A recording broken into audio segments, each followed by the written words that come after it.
Welcome. I am just looking at all your questions here. So, okay, let's get started.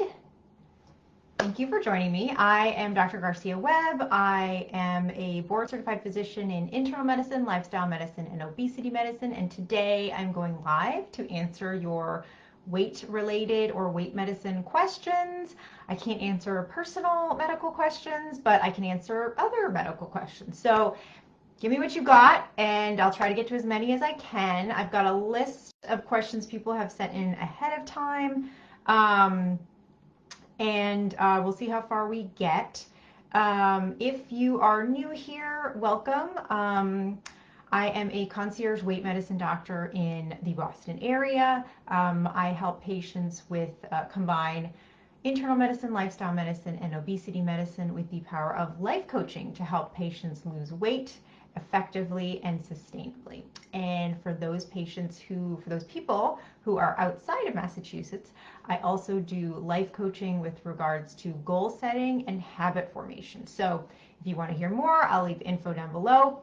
But today we're going to talk about questions that you have. So, okay, let's get started. Let me just minimize this a little bit. Okay, so, oh, this version's a little long. Okay, I'm not going to read the whole thing. I'm just going to truncate this a little bit. But it's a very good comment. It's difficult to make lifestyle changes as your body aged. I used to eat a lot more calories when I was a teen and in my 20s. Nobody told me what full feels like without overeating.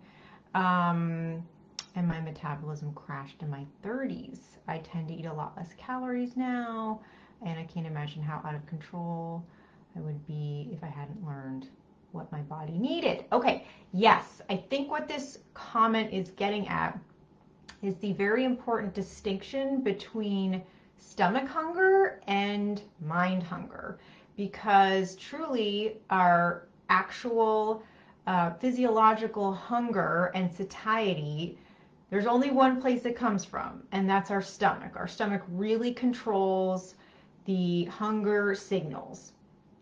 And that's, ground zero for that.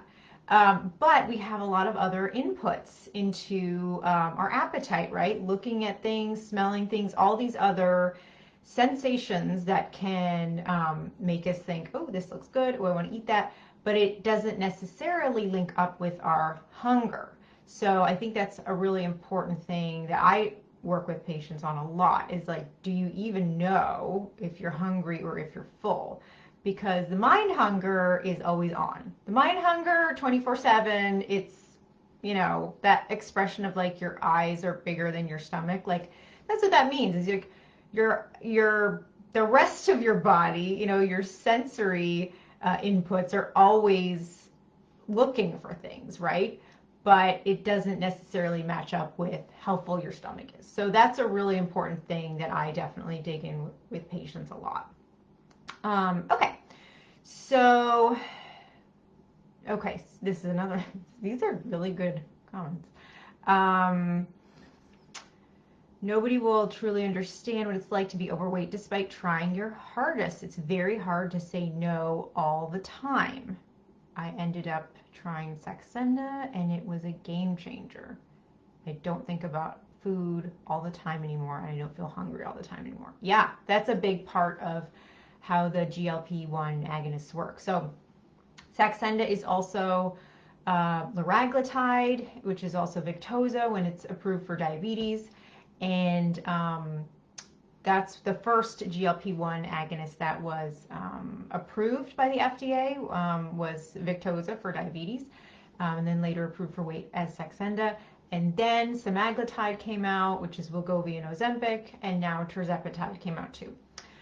So that is a big part of how they work, is they really, in addition to helping slow the digestive tract, slow the transit of food through the stomach, and help regulate energy balance in the hypothalamus, it's also thought that they have a big role to play in that kind of reward circuitry in your brain and the cravings. So that hedonic pathway as well. And some people, it works better than others, but definitely heard patients say, I just don't think about food the same way anymore. I'm just not, I could take it or leave it. It doesn't mean as much to me. And so that is one area where I think the GLP-1 agonists really help people get more of that kind of peace of mind around food, which I think you can also, for many people, they can achieve through lifestyle changes as well. But it's just a nice added benefit for those medications too. Next question. Okay.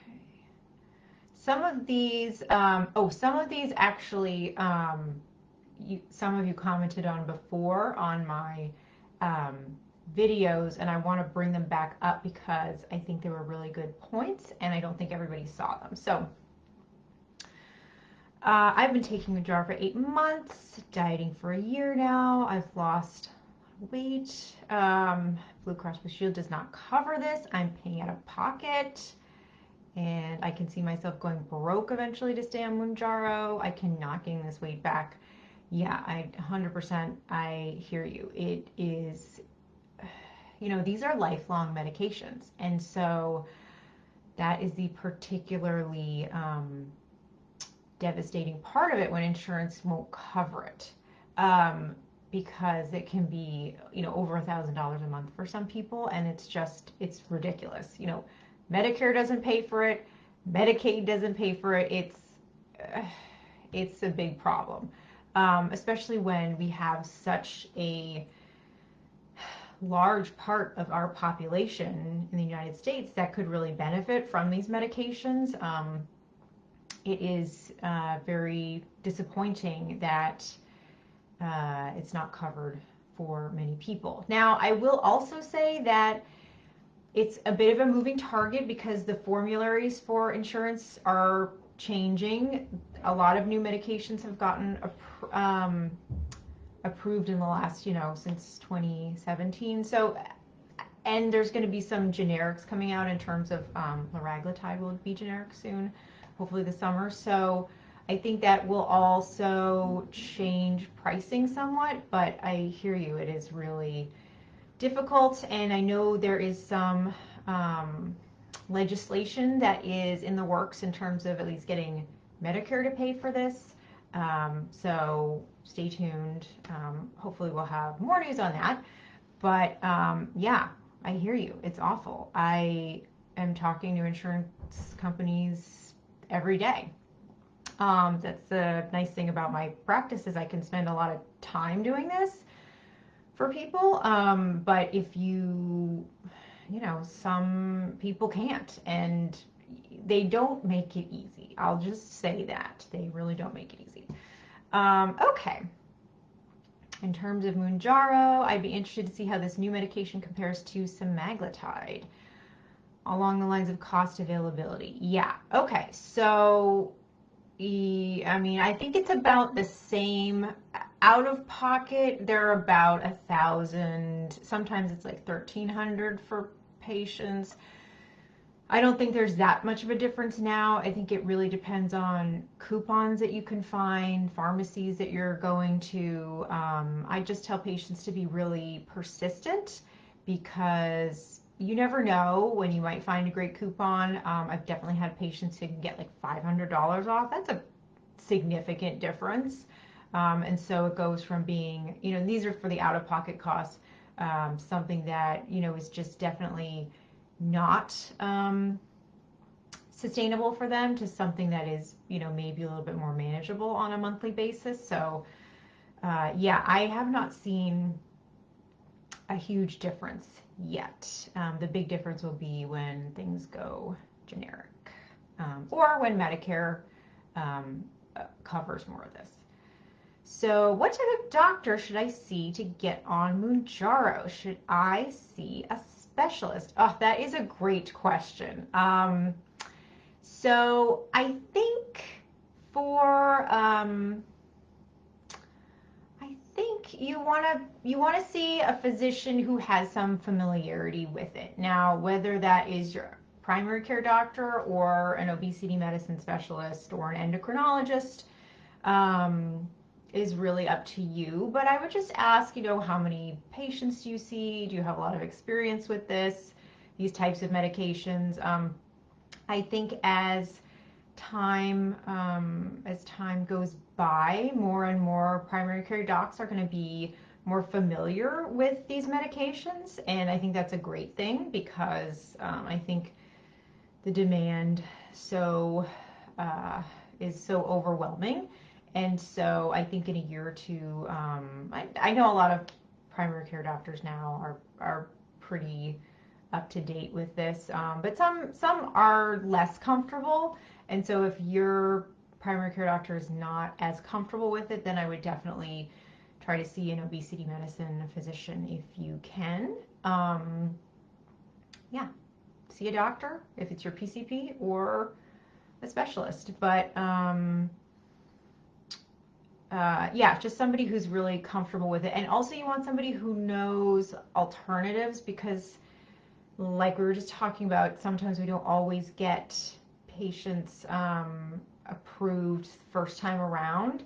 And so is there something else that you can take in the meantime that's generic, that's maybe an oral medication that's not going to interact with things that you're already on? What are the alternatives? You really want somebody who feels pretty facile with that. Okay. Can the side effects of these, the side effects of the GLP-1 agonist, I think is what this question is. Can the side effects cause depression or anxiety? That's a great question. So definitely I think we're seeing a little bit more in terms of mental health. If people are feeling a little, like maybe a little more depressed. I don't see that a lot, but I have a couple patients that mention it.